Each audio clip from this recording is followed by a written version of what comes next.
El tema del webinar de hoy es sobre la cadena de suministro, no tomar código de extraños. Y bueno, para iniciar, comencemos con algunos conceptos básicos.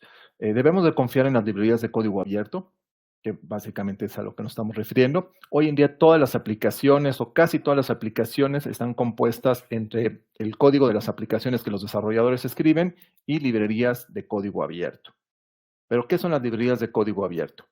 Básicamente es un código fuente que está disponible para que cualquier persona pueda descargarlo, pueda inspeccionarlo, modificarlo, aprender de él.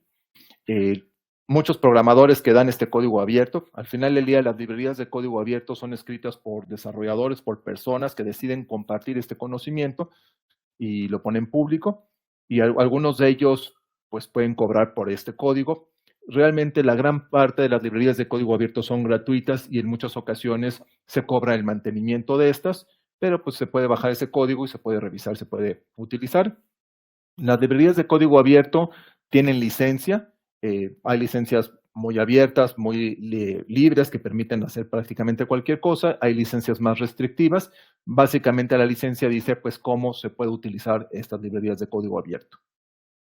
Y las librerías de código abierto a través de la licencia pues pueden restringir que cuando alguien utiliza una librería de código abierto para efectos comerciales, pues también debe de compartir algún tipo de ganancia, o si utiliza alguna de estas librerías, pues también debe compartir su código como parte de la política de las librerías de código abierto, ¿no? Muchas veces el desarrollador que comparte su conocimiento dice, si tú estás tomando ventaja de este conocimiento y creaste algún otro software con él o modificaste este software, también debes de compartir tu código. Pero básicamente una librería de código abierto es un programa que hace algún tipo de función que se pone a disposición de todos para estudiar, para ver. Las librerías de código abierto usualmente requieren de un package manager. ¿Pero qué son los package manager? Básicamente la función del package manager es instalar las librerías de código abierto, administrar estas librerías de código abierto. Cuando un desarrollador utiliza una librería de código abierto, en muchas ocasiones no tiene que descargarla para utilizar, sino lo que hace el desarrollador es que en un archivo de definiciones especifica, quiero usar esta librería de código abierto con esta versión. Nomás escribe eso. El Package Manager es quien lee este tipo de archivos, identifica qué librería se especificó ahí, va, la descarga para que el desarrollador lo utilice y adicionalmente a esto el Package Manager hace toda esa administración, la descarga, la instala, la pone. ¿Qué beneficios tiene? Pues el Package Manager encuentra el paquete correcto que se especificó, la descarga y la coloca en donde debe de estar, detecta qué otras dependencias necesita. El desarrollador puede decir, yo quiero usar este paquete, pero muchas veces ese paquete tiene otras dependencias. Entonces el Package Manager detecta cuáles son esas dependencias, las baja, las instala y bueno, puede eliminar los archivos si se requiere eliminarlos, manejar duplicidades, etcétera. Entonces, hasta ahorita tenemos que las librerías de código abierto pues son el software que está disponible para que se descargue, se utilice, se revise. Tenemos que los Package Managers es quien busca estas librerías, las descarga, las instala para que los desarrolladores las utilicen. Y ahora tenemos el tercer concepto que es el Package Registry. ¿De dónde voy a descargar estas librerías? Los Package Registry básicamente son ubicaciones en Internet que pueden ser públicas o pueden ser ubicaciones privadas dentro de las organizaciones, en donde el Package Manager va a ir, va a buscar un paquete en específico, de ahí lo va a descargar y lo va a instalar y listo para que se utilice. Como comentábamos, las aplicaciones básicamente todas están construidas por código de los desarrolladores, así como librerías de código abierto. Gartner dice que el 95% de las aplicaciones utilizan código abierto, básicamente hay código abierto en todos lados. Por lo tanto, alguien en tu organización seguramente está utilizando código abierto. Nosotros hemos estado en organizaciones que juran que nadie utiliza código abierto y cuando hacemos alguna revisión, pues siempre sale código abierto, porque pues es parte de la costumbre y ahorita vamos a ver por qué se utiliza el código abierto. En primer lugar, la velocidad. ¿Para qué inventar el hilo negro? Si ya alguien desarrolló un tipo de funcionalidad, pues ¿por qué no utilizarla? y entonces pues me ahorro tiempo. El ejemplo que tenemos aquí, si yo quisiera utilizar una librería de Python que maneja solicitudes y respuestas en HTTP, hacerla desde cero, pues quizá me lleva 8.5 semanas. En cambio, si bajo una librería que ya lo hace, pues me toma 5 segundos. Por hábito, hay muchos lenguajes de programación que tienen muchas librerías de código abierto ya disponibles y entonces simplemente cuando tengo yo que hacer algún tipo de funcionalidad, puedo buscar esta librería, la encuentro, la descargo y la utilizo. En cuanto a seguridad, las librerías de código abierto son más seguras o inseguras. Realmente, pues es lo mismo que el código que escriben los desarrolladores. Al final del día, un desarrollador escribió esa librería. Entonces, las librerías de código abierto pueden ser muy seguras, como pueden tener vulnerabilidades como el código que escriben los desarrolladores in-house. Y disponibilidad, pues ya las tenemos ahí. ¿Para qué inventar el hilo negro? Ya alguien lo desarrolló, lo puedo bajar y lo puedo aprovechar. Básicamente lo tenemos ahí. Ahora, ¿qué sucede con la cadena de suministro y qué riesgo esto tiene? Básicamente se llama cadena de suministro a todos los componentes que se utilizan, todos los artefactos que se utilizan para construir una aplicación. Tradicionalmente la cadena de suministro pues es materia prima, se construye, se despliega, bueno, se distribuye y llega a nuestros usuarios finales. Con el software sucede algo similar. Tenemos librerías de código abierto, las construimos, se transmiten, se construyen las aplicaciones y al final llegan al usuario final. Existe un framework relacionado con el uso de librerías de código abierto, con el uso más bien de dependencias. Ese es un framework desarrollado por Google que se llama Salsa. Es un estándar, por llamarlo así, en cuanto a las librerías de código abierto. Y entonces acá tenemos una cadena de suministro donde tenemos el desarrollador que le escribe su código, lo construye, al momento que lo construye se utilizan las dependencias, se crean paquetes y esos paquetes llegan a los consumidores. Las organizaciones usualmente tienen control de esta sección. Pueden controlar a los desarrolladores, al código, a los sistemas que se están utilizando, los paquetes, etcétera. A lo que no tienen acceso, pues es a estas dependencias externas. Esto lo que hace es que los convierte en el eslabón más débil, estas dependencias. Algunos ejemplos de componentes de código abierto. Aquí hay algunos ejemplos. Node Express, pues es un framework en Node.js. Tiene 17 millones de descargas a la semana. URLlib, una librería de HTTP, más de 900 millones de descargas. NPM es el manejador de paquetes. Pero si se dan cuenta, pues este tipo de librerías que son muy útiles tienen millones de descargas. Prácticamente todo el mundo las utiliza. ¿Qué riesgos tenemos? Pues aquí hay un par de ejemplos. Por ejemplo, Drupal se encontró una vulnerabilidad en Drupal a través de, bueno, Checkmarx la encontró. Y bueno, Drupal es algo que es una framework que se utiliza en más de 500,000 sitios web.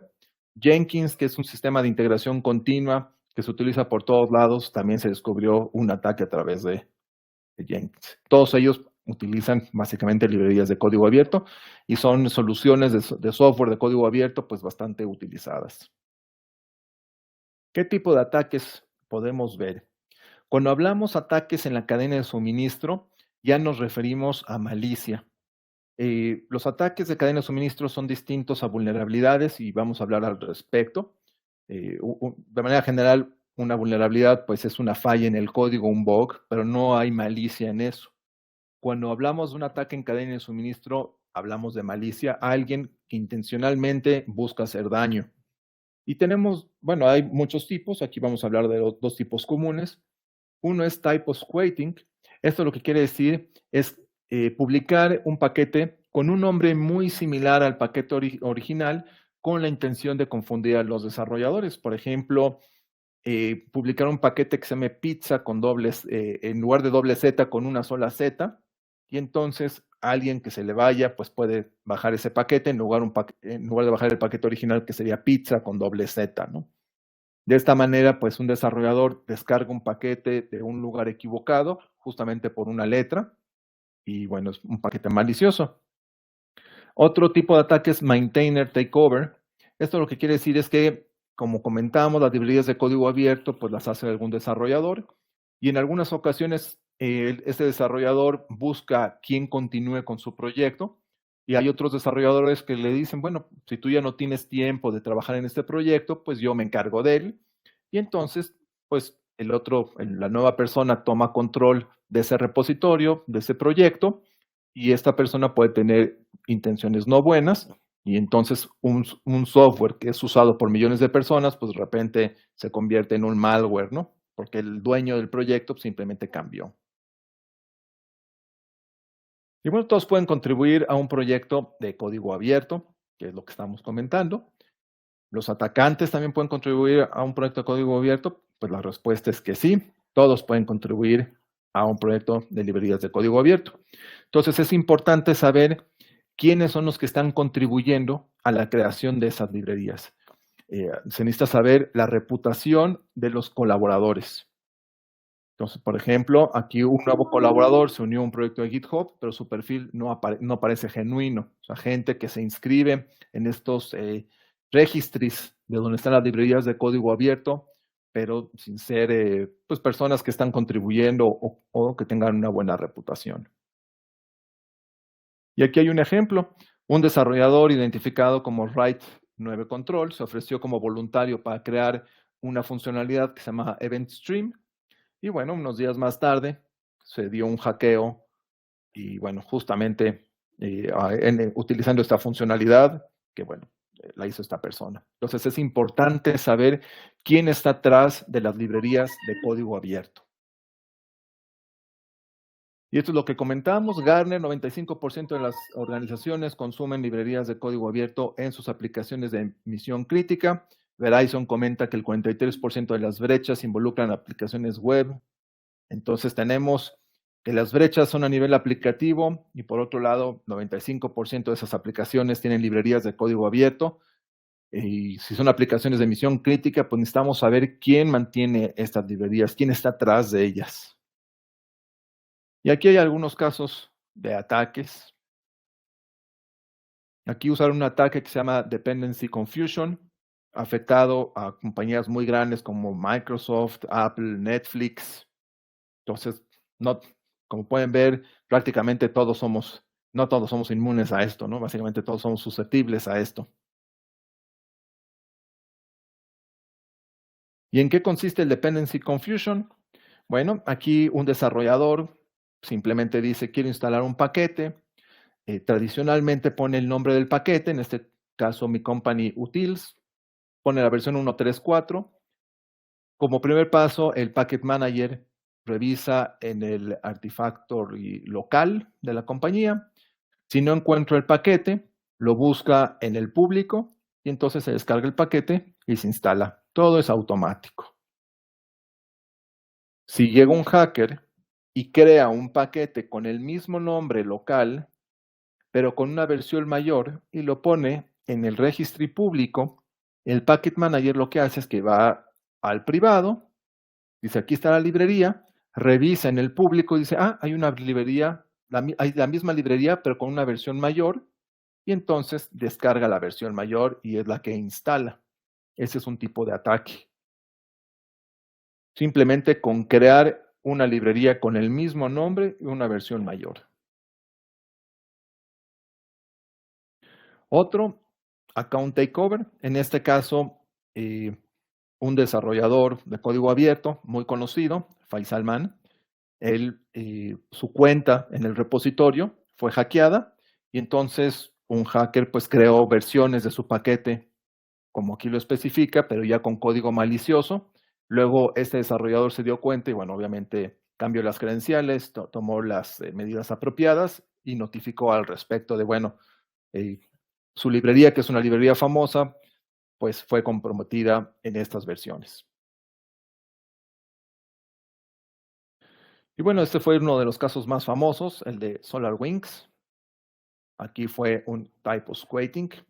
básicamente cuestiones de horror, de horror ortográfico, ¿no? Se equivocó con un error ortográfico en donde la librería que tenía que tomar era una y pues tomó otra, ¿no? Simplemente un cambio de letras, un simple juego de letras. ¿Cuál es la solución a todo esto? Pues básicamente tenemos que tomar un enfoque más activo en lugar de reactivo. Hoy en día muchas organizaciones no saben ni qué librerías de código abierto se tienen, no hay políticas definidas en cuanto al manejo de las librerías de código abierto, no hay un inventario de estas, eh, y bueno, hay que tomar un enfoque más activo al respecto. El tiempo de detección es largo usualmente porque hay que saber la reputación de los que están contribuyendo a crear esas librerías, no es fácil esa tarea.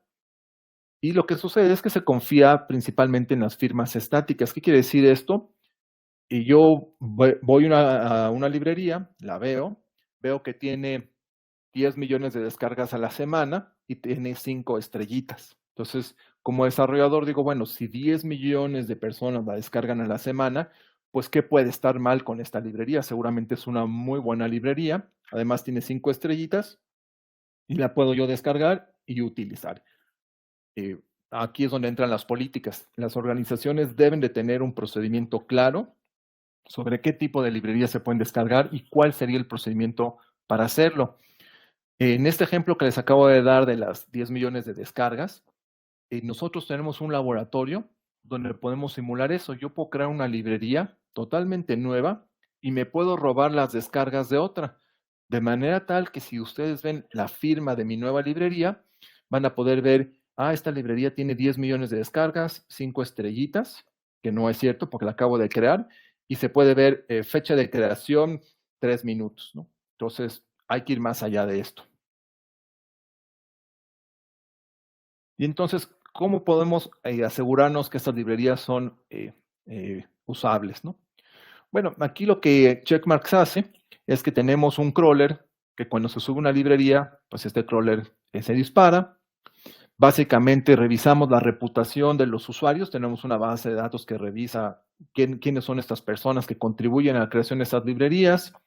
Tenemos una base de datos de metadata que revisa que las descargas, las estrellitas, todo eso sea real.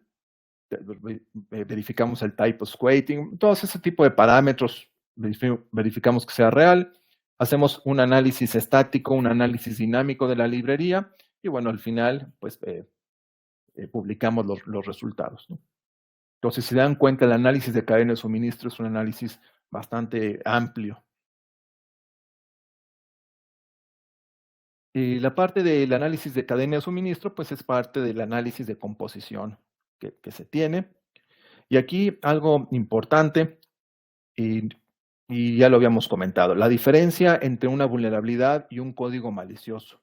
Cuando tenemos vulnerabilidades en los paquetes de librerías de código abierto, estos son escritos por personas, pues las vulnerabilidades se pueden manejar, los riesgos se pueden mitigar, los riesgos se administran básicamente y se puede tener pues, información sobre qué tipo de vulnerabilidades y qué podemos hacer para mitigar estas vulnerabilidades. Cuando hablamos de un paquete malicioso, que son los paquetes que tienen problemas de cadena de suministro, estos las organizaciones no los pueden tolerar. Los paquetes maliciosos es literalmente malware, que si tenemos un paquete con un problema de cadena de suministro en nuestras aplicaciones, es algo que tenemos que tomar acción inmediata. Es un malware que está funcionando. Esto quiere decir que tenemos código que nos está dañando y lo está haciendo de manera proactiva. Y estos hay que eliminarlos de manera total. Y bueno, de mi parte, esto es todo. Y espero que haya sido de utilidad. No tomar código de extraños. Hay que saber qué aplicaciones estamos descargando, qué librerías de código abierto estamos utilizando, quién las escribe, quién las mantiene, qué problemas pudiera tener. Muchísimas gracias y le paso el micrófono a mi compañero Orlando.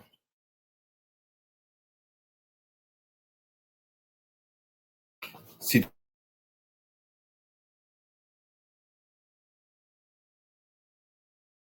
Answers. Gracias.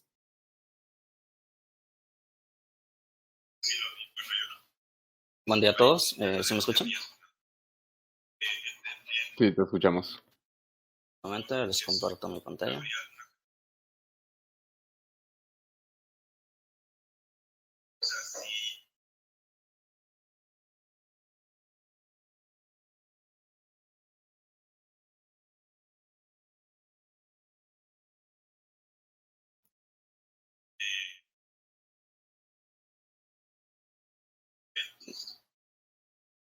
¿Sí logran ver mi pantalla? Ya, ya. Sí, listo. Ok, muy bien. Primero que nada, muchas gracias por su tiempo para este webinar. El tema de la seguridad de la cadena de suministro es un punto muy importante dentro de la seguridad de las aplicaciones. Y pues bueno, les voy a mostrar un par de slides y posteriormente al final de esto voy a mostrar la consola de Checkmarx, en donde podemos ver cómo podemos cubrir la parte de la seguridad de las librerías de código abierto y todo el tema de la cadena de suministro. Muy bien, por ahí la solución que les voy a presentar se llama Checkmarx One. Todas las soluciones de Checkmarx están enfocadas a incluir la seguridad dentro del ciclo de vida de desarrollo de software. Tenemos diferentes soluciones que corren tanto en la nube como la que les voy a presentar a continuación. Y Checkmarx One es una solución en la nube que se ofrece como SaaS, en modo de servicio. También tenemos soluciones on-premise que pueden ser totalmente desconectadas de Internet. Acerca del panorama de las aplicaciones, el panorama, como bien sabemos, el panorama de las aplicaciones está evolucionando, particularmente en los últimos años. Ha habido una transformación digital importante. Prácticamente todos los negocios ya dependen de la tecnología y sus negocios digitales. Hoy en día encontramos distintos tipos de aplicaciones, prácticamente en todas las cosas, en todos lados. Podemos ver software en nuestras aplicaciones que hacemos uso en nuestro día a día, desde aplicaciones para transacciones bancarias, aplicaciones de e-commerce, hasta las aplicaciones de redes sociales y demás que hacemos uso, ¿no? Y pues bueno, entre más aplicaciones se tiene, el riesgo es mucho mayor.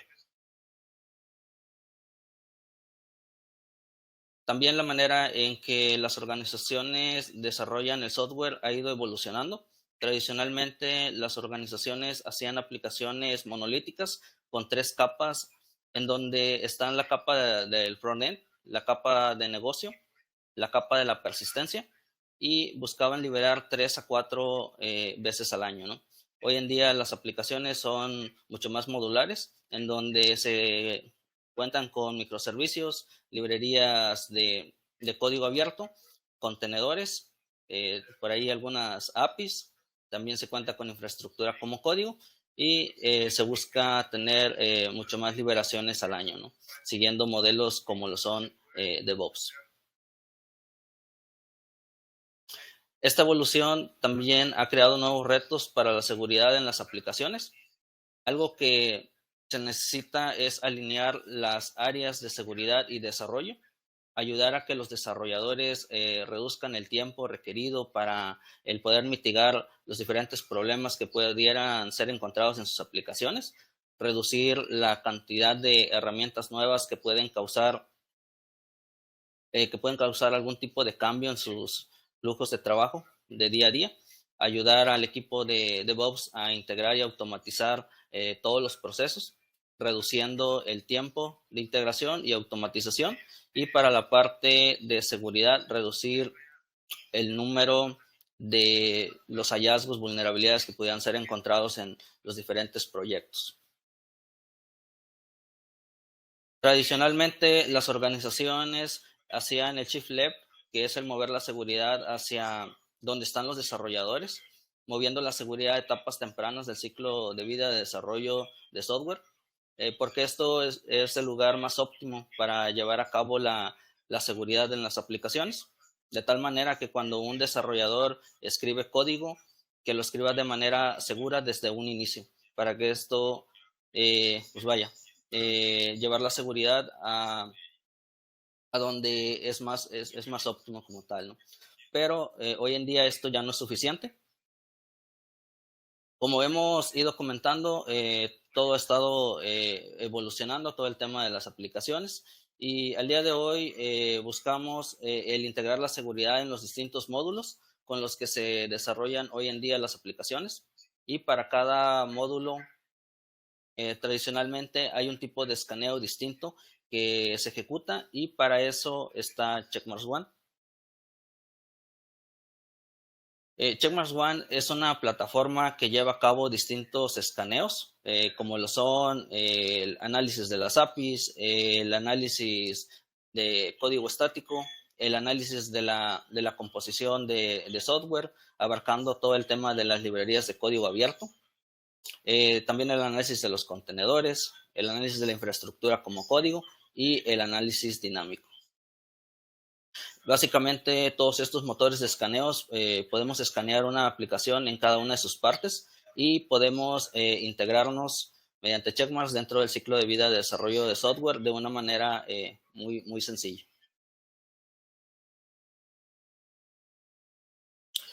La plataforma de Checkmarx One es una plataforma innovadora en el sentido de que cada una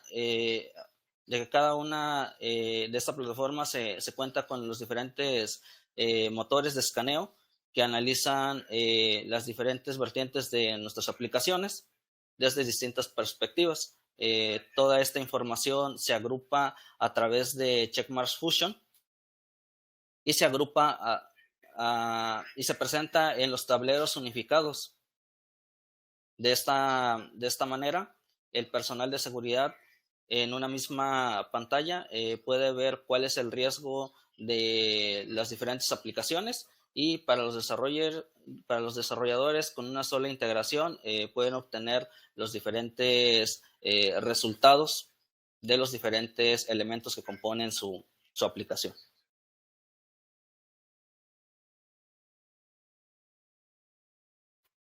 Con Checkmarx contamos con una vasta tecnologías de integración a través del ciclo de vida de desarrollo de software.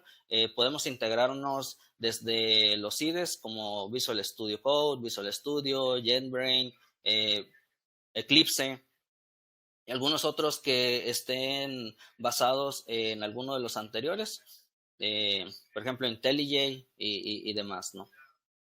Podemos también integrarnos en las plataformas de feedback como lo son Jira, Slack, Teams, GitHub Issues, Azure DevOps y demás, ¿no? Podemos integrarnos también con las plataformas de code management como GitHub, GitLab, Azure, Bitbucket y demás. Y también en los sistemas de construcción, Maven, Jenkins, Bamboo y demás, ¿no? Todo esto, pues digo, básicamente Checkmarx puede integrarse en esas diferentes etapas del ciclo de vida de desarrollo de software. Acerca de la experiencia del desarrollador, mediante la plataforma de Checkmarx pueden realizar mitigaciones de sus hallazgos, vulnerabilidades que sean detectados de una forma muy óptima. Checkmarx brinda la capacidad de identificar el punto óptimo de mitigación mediante un componente que se llama Best Fix Location. El Best Fix Location es un elemento importante de la plataforma, el cual indica al desarrollador cuál es el punto óptimo de mitigación y en dónde debería de enfocar los esfuerzos para poder remediar sus vulnerabilidades, ¿no? Por cada uno de los hallazgos que hayan sido detectados en sus proyectos. También se cuenta con la capacitación en seguridad bajo demanda. Esto es pequeños cursos de 5 o 8 minutos interactivos en donde el desarrollador se le enseña el cómo es una aplicación vulnerable, el cómo mitigar dicha vulnerabilidad, y pues bueno, todo esto para concientizar al desarrollador en temas de código seguro. También los escaneos pueden ser ejecutados y recuperar dichos hallazgos desde el propio IDE, los IDEs compatibles que ya anteriormente mencionaba en el slide anterior, ¿no? También se puede realizar por ahí la seguridad como parte de un pull request. Cuando el desarrollador realice el commit hacia el repositorio, podemos, mediante una integración, realizar esa ejecución de esos análisis de forma automática.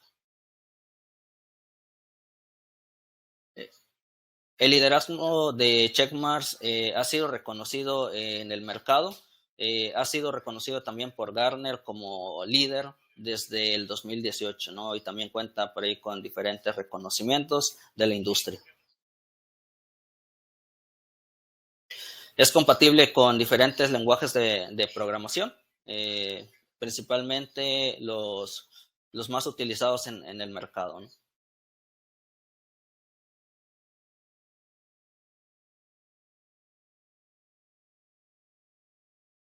Voy a presentarles la plataforma.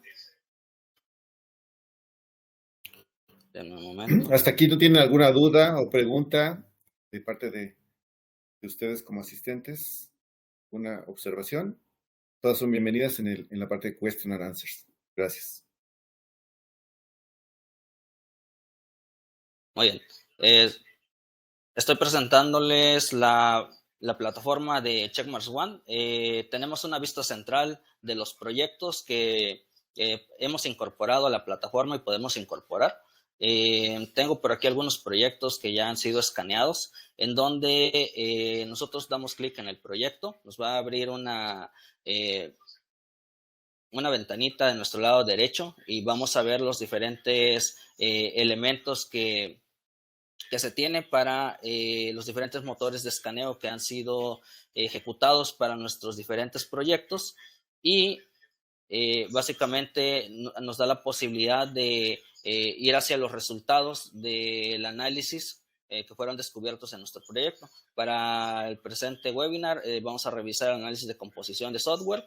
Voy a dar clic acá en Results. Me va a llevar directamente a la sección en donde podemos ver los diferentes riesgos que están alineados y fueron detectados en nuestro proyecto. Podemos ver las diferentes vulnerabilidades, podemos ver los riesgos, cuál es el score, si se cuenta con el CV, el ID, podemos identificarlo también, la categoría y datos importantes como la identificación del paquete, ¿no? Y la fecha de publicación de dicha vulnerabilidad. También tenemos la parte de la cadena de suministro, en dado caso que existiera algún hallazgo bajo nuestro proyecto.